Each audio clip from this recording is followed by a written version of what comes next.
So, Jango's a problem. Lots of tournament results, lots of different things coming up. I think that the interesting aspect to Jango Fett isn't necessarily that Jango is the problem. It's the way that the game has been designed in one way and the way that cards have been designed in a separate way. So, HARK. It is time for yet another episode of Star Wars Unlimited. We can call this regroup phase. It doesn't really matter what we call this. What we call this is discussion of the meta. But more than just the meta, it's discussion of game design.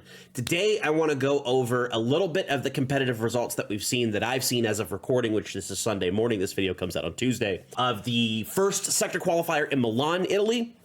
Lots of interesting pieces there, plus the 10K Invitational series of tournaments over in Atlanta run by Bothan Network, and a couple of other sprinkling of things. We're not going to have too many specifics when it comes to those because there's only so much information that we can drag up in order to be able to utilize, but we are going to go over a couple of things that as it pertains to why Jango is a problem, why it's not Jango that's the problem, and what we can do to potentially look at moving forward with Star Wars Unlimited, or in my opinion, where we can't move forward until design philosophy changes. So join me, let's get at it. All right, so we are going to start with a little bit of quote-unquote required reading. It's not required, I'll reference it a couple of times, but I want to showcase to you an article that I like a lot. This is from Tyler/DJ Stormtrooper, member of the Garbage Rollers. There will be a link to this article in the description below. And the title of the article is "Yellow Villain Will Always Be the Best?" ? I realize after reading that, that's not the greatest way to do that, but it's definitely clickbaity, which I know was the point. But title point here is the game's structural factors point that way. In this article, Tyler's going to go over a couple of things, some history of FFG creating Star Wars games, a couple of other things, and then a couple of core components of the way that the game is designed, including how heroism works, how villainy works, and two key core components to my argument here today, which is heroes have to jump through more hoops to get things done, and playing fair is worse than playing tricky. Both of those we pretty much know are absolutes. When you play a heroism deck, you're building up a thing to be able to do a big push, while the villainy decks can just be like, cool, I'm just going to mess with everything or ignore you and do my own major impacts with each individual action. And then playing fair is worse than playing tricky. Same thing. If you do it, the core of the game is based around, I do one thing with my one action, you do one thing with your action. But if you start doing two things with your one action, and I'm maybe doing one thing with my action, you're going to win because the advantages pile up over and over and over. Read this, take a minute. Like I said, link in the description below. Lots of fun stuff, super important.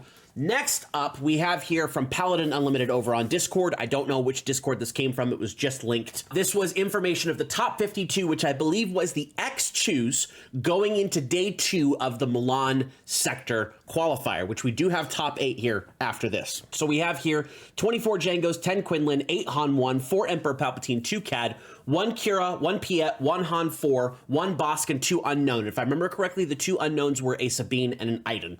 No bases in here, but calculating out the number of cards that we know are yellow, we have, I believe it was 45 out of the top 52 decks represented as yellow at face value for just leaders.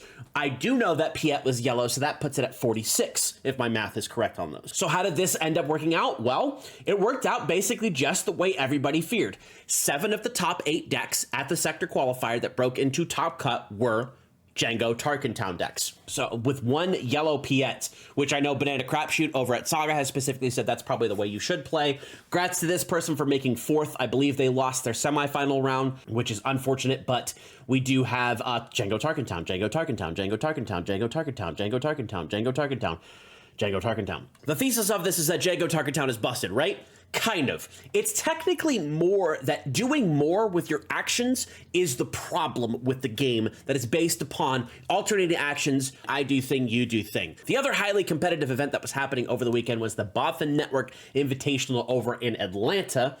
And we had 2 pools of about 100-ish players going into a top 8 cut. You can actually ignore the placements here because they didn't do any top 8 actual fight their tournament to end. Each of these pools fed into a top 16 single elimination bracket where the winner would get the $3,000, I think it was, out of the 6K total in prizes for the event. So here we have pool 1. We've got a Quinlan Voss ECL, a Han 1 yellow, a Cad Bane Colossus, this is a Trixie deck, a Jango Tarkentown, a Cad Bane green, a Von Reg yellow, and a Sabine ECL. Now, 7 out of the top 8 decks here have yellow in them. There's a pattern. Next up, we have the pool 2, which is Jango Tarkentown, Sabine Wren ECL, Jango Tarkentown, Quinlan Tarkentown, Han Solo 1 SOR green base, Jango Tarkentown. This is, again, 7 out of 8 decks being yellow. So at the sector qualifier, we had 100% decks in top 8 be yellow. And then in each of these pools, we had 7 out of 8. There's a percentage there. I think it's like 82% of the decks are yellow. So that would lead us to believe that yellow is a problem, right? I agree, but in an interesting twist on that. Now, I did actually watch this event live, and I did find out that the finals of this event were actually this Han deck versus this Cad Bane Colossus deck. And the Cad Bane Colossus deck is very interesting, leveraging Smuggle. Since you start with 5 cards, so 3 cards in hand, 2 resources, you need to be able to have those big explosions, because cards being ripped out of your hand by your opponent's disruption is going to be a problem. But if you have a bunch of Smuggle, it's not a problem anymore. I believe the player's name was Philip here on Han Yellow. Managed to be able to take down the tournament. They ended up going 10-1 across 2 different events effectively. Winning the event of getting a big prize for themselves was quite good. Here's the deck here. You can pause the video, check it out. It's pretty cool. I actually have this built on the side just in case I want to play it or test with it. Congrats to Philip here on his excellent appearance here. But what does all of this mean? Why is this a problem? Well, the main problem we have with card design, leader design, card design, all of the design in the game is that, as before, our thesis has been doing one thing in a single action is the way the game was built.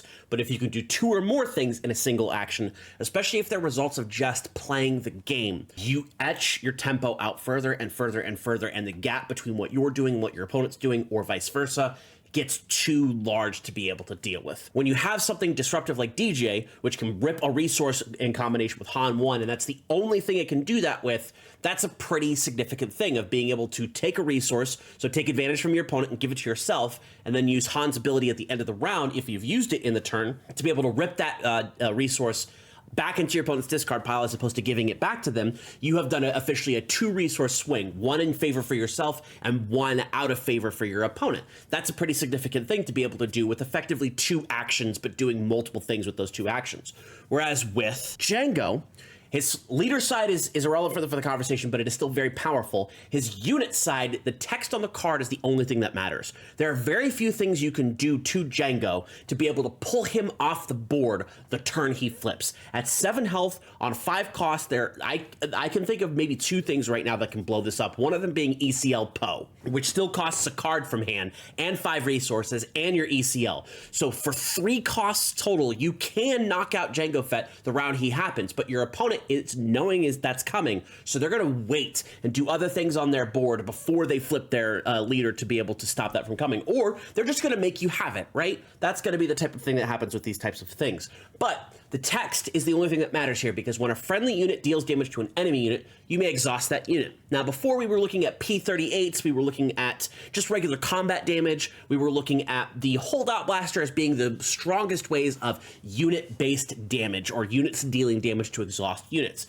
But now we have War Juggernaut, Devastator, and IG-2000, which can basically lock down up to 3 units each time some of those things are dropped. War Juggernaut can coat the board in damage and attack in based off of a TDR flip. Devastator can just point the damage to remove threats off the board by exhausting them with Jango's leader effect if he's still on the board, which oftentimes he is because it's hard to clear him. And the IG-2000 can just pink up to 3 units to be able to turn those down. And you could do that even before the flip with just the other side of Jango's leader ability to do that with 1 of the units you've damaged. There's a reason why cards like Cad are limited to once per turn. There's a reason why Bosk is limited to once per turn. Thrawn is limited to once per turn. The benefit you get on basically just playing the game the way you want to play the game is huge. Jango wants to deal damage with units. Jango has a ton of options to be able to do so.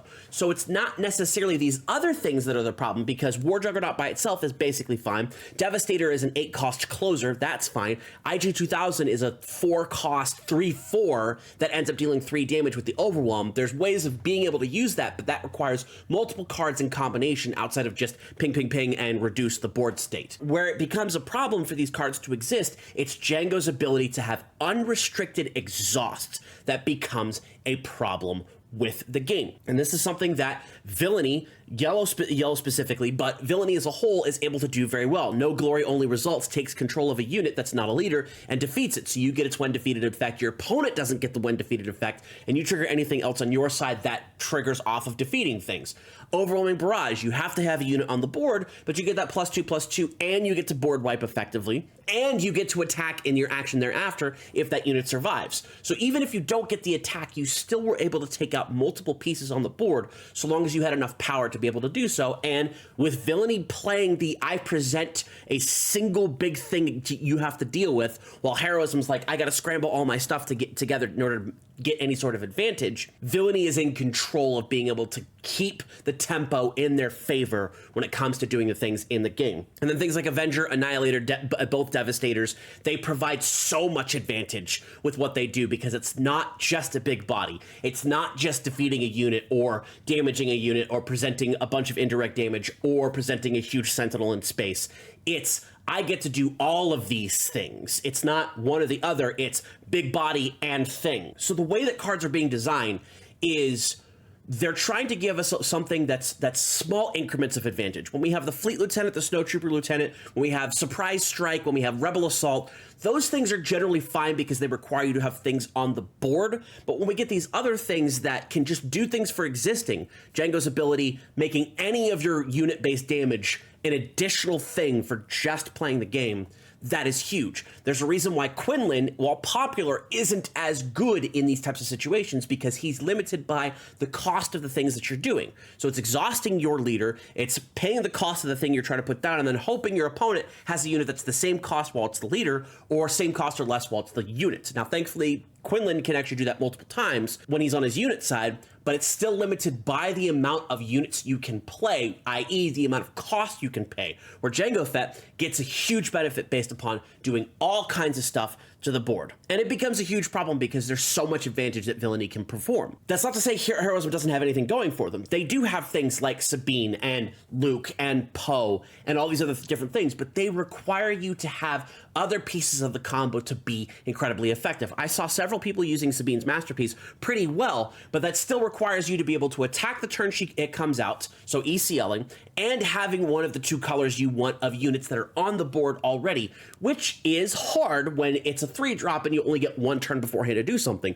Or you go 2-drop color, 3-drop Sabine's Masterpiece, 4-drop something, attack with the Sabine's Masterpiece. There's so many points of interruption that your opponent can just say, cool, I'll just kill the Sabine's Masterpiece and not worry about it.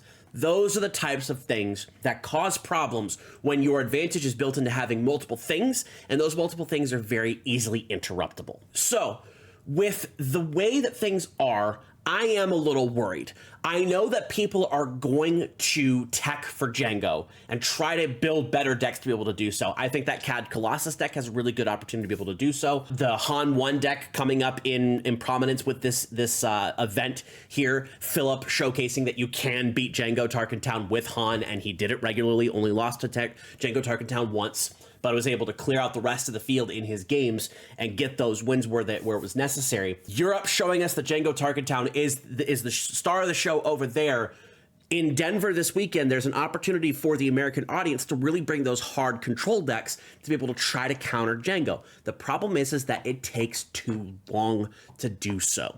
And people are going to see Jango and go, you know what, I'm not very good at this game, or I haven't had enough practice to be able to do things. I'm just going to play the deck that I know is going to work when I put it on the board. And while that does filter out some of the non-skilled Jango Fett players out by going up against other Jango Fett players, those unskilled Jango Fett players, using that just as an example, not necessarily as a negative, the people who aren't on the deck and haven't been on the deck for a while are still filtering out other people who are trying to get up. Like, Jango just tears apart Sabine. Sabine needs perfect play in order to be able to win these matchups. And when you have decks that can win without playing perfectly against other decks that have to play perfectly to win, that's kind of an imbalance of design where everything not necessarily should have an equal chance, but should have a good chance of being able to win, especially against players of equal skill. I know a bunch of people are going to say, well, you guys complained about Boba, so now you have Jango. And while yes, Boba is a problem, Jango is also a problem because it's a design philosophy for one side that gives them the ability to do more with less, because you don't need things on the board to be good as villainy. Villainy presents the threat of whatever you do, I can just get rid of it without too much of an issue. And that, honestly, to me, is a problem. Providing a solution to this problem, unfortunately, isn't really going to do anything because it's not up to us on what to do to fix the game. It's up to the developers and the people that run the game to figure out what actually needs to happen when it comes to making a change for the better for the game. Competitive outstrips the casual community. Jango Fett is going to cause a lot of problems going down the list. The easiest way to solve this problem is suspension, but I think the best way to solve it is genuinely errata. And I know people are afraid, terrified, pooping their pants, scared of dealing with errata.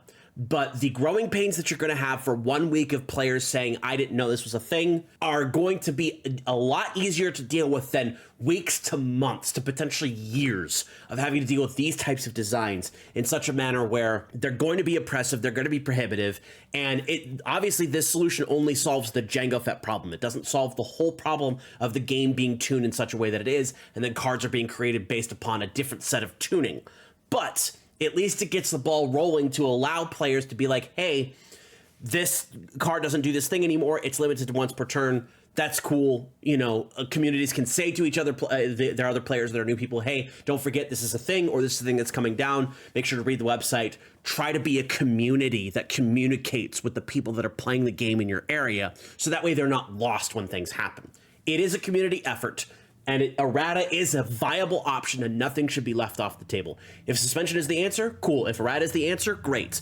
But something does need to be done for Jango Fett specifically, and also for the overall issue of the way the game is being designed. I hope this came across as good as it could. I tried my best to get everything down. I had some extra things going.